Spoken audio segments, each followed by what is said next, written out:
ماں کا بھی علاج کیا جا سکے، ماں کے ساتھ ساتھ جو کنجینیٹل انفیکشن ہے اس کو بھی روکا جا سکے۔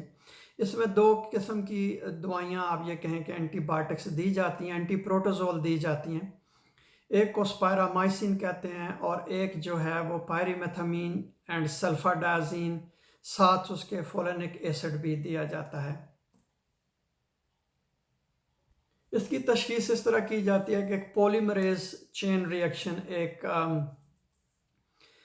مولیکولر ٹیسٹ ہے، وہ امنیوٹک فلوئڈ کے اوپر کیا جاتا ہے۔ جب وہ مثبت آ جائے تو وہ بیماری تشخیص ہو جاتی ہے، پھر اس کے بعد اس کا علاج شروع کیا جاتا ہے۔ اس کے علاوہ سیرولوجی ٹیسٹ بھی کیے جاتے ہیں۔ بچے کی جو بڑھوتی ہو رہی ہوتی ہے اس کو دیکھنے کے لیے الٹراسونوگرافی بھی کی جاتی ہے۔ ٹاکسوپلاسموسس سے کیسے بچا جا سکتا ہے؟ اس سے بچنے کا آسان طریقہ یہی ہے کہ کچا گوشت نہ کھایا جائے، اور جو حاملہ خواتین ہیں وہ جو بلی ہوتی ہے، کیونکہ ٹاکسوپلازما گونڈیائی جو ہوتا ہے وہ بلی کے جو فضلہ ہوتا ہے اس میں ہوتا ہے، تو اس کو وہ جو بلی کے ساتھ ان کا کم سے کم کانٹیکٹ ہونا چاہیے، اور گھر کا کوئی اور فرد جو ہے وہ جو بلی کا فضلہ ہوتا ہے اس کو ضائع کرے۔ اب ہم بات کرتے ہیں کنجینیٹل سفلس کے بارے میں۔ تو جو ماں حاملہ خاتون اس کو اگر سفلس ہوئی ہو تو وہ اپنے جو بچہ پیٹ میں ہوتا ہے اس کو وہ منتقل کر سکتی ہے۔ سفلس ایک جراثیم ہے جس کو ٹریپینوما پیلیڈم کہتے ہیں، اس کی وجہ سے ہوتا ہے۔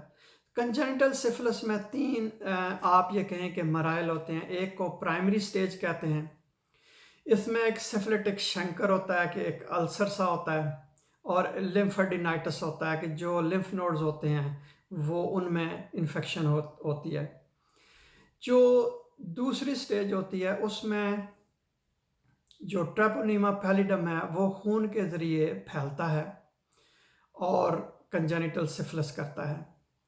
اس میں کچھ بچے جو ہیں ان میں علامات ظاہر نہیں ہوتی ہیں، اور کچھ بچوں میں علامات ظاہر ہو جاتی ہیں، جس کو ٹرشری یا سمپٹومیٹک سفلس بھی کہتے ہیں۔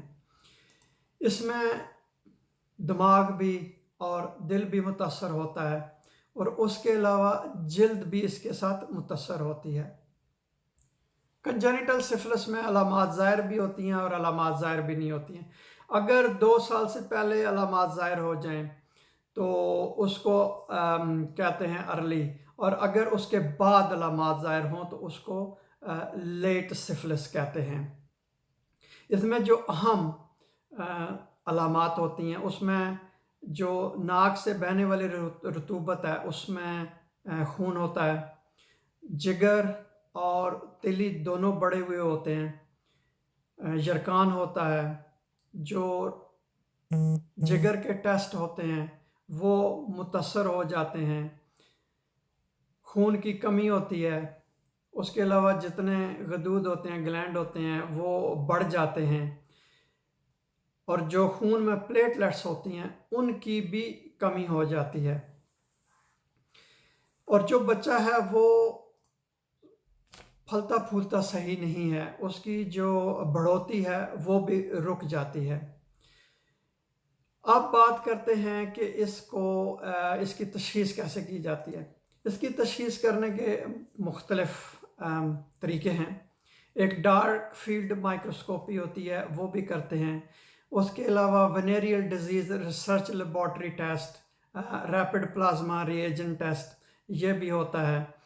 ایک ٹریپونوما پیلیڈم اموبلائزیشن ٹیسٹ بھی ہوتا ہے۔ یہ لیبارٹریوں میں ٹیسٹ کرنے کے بعد اگر وہ یہ ٹیسٹ تجویز کریں کہ حاملہ جو خاتون ہے، حاملہ ماں ہے، اس کو انفیکشن ہے، تو پھر اس کا علاج کیا جاتا ہے تاکہ اس کو بھی ٹھیک کیا جائے، صحت مند ہو، اور جو بچہ ہے اس میں بھی انفیکشن روکی جائے۔ آپ کو پتہ ہے کہ پینیسلین آج کل بھی بہت زیادہ کارآمد ہے سفلس کو ٹریٹ کرنے میں۔ تو اس میں ہوتا ہے پینیسلین جی، یا ایک ہوتا ہے پروکین پینیسلین، یہ دونوں میں سے ایک دی جاتی ہے تاکہ سفلس کو روکا جا سکے۔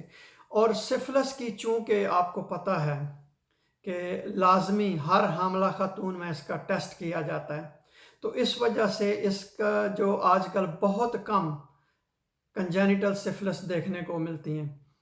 اور کنجینیٹل سفلس میں جو اہم کچھ میں اس میں بتانا بھول گیا علامات میں، ایک ہوتا ہے اس کو کہتے ہیں نوچڈ ٹیتھ، پھر اس کے بعد اس میں ناک جو ہے وہ چپٹی سی ہوتی ہے، جو سماعت ہوتی ہے وہ بھی متاثر ہوتی ہے، اور بچہ جو ہے اس کی بڑھوتی رک جاتی ہے، اور ناک ہر وقت جو ہے وہ بہتی رہتی ہے۔ بہت شکریہ یہ ویڈیو دیکھنے کا۔ اگر آپ کے ذہن میں کوئی سوال ہے تو آپ کمنٹس کے سیکشن میں لکھیں، میں اس کا جواب لکھوں گا۔ شکریہ۔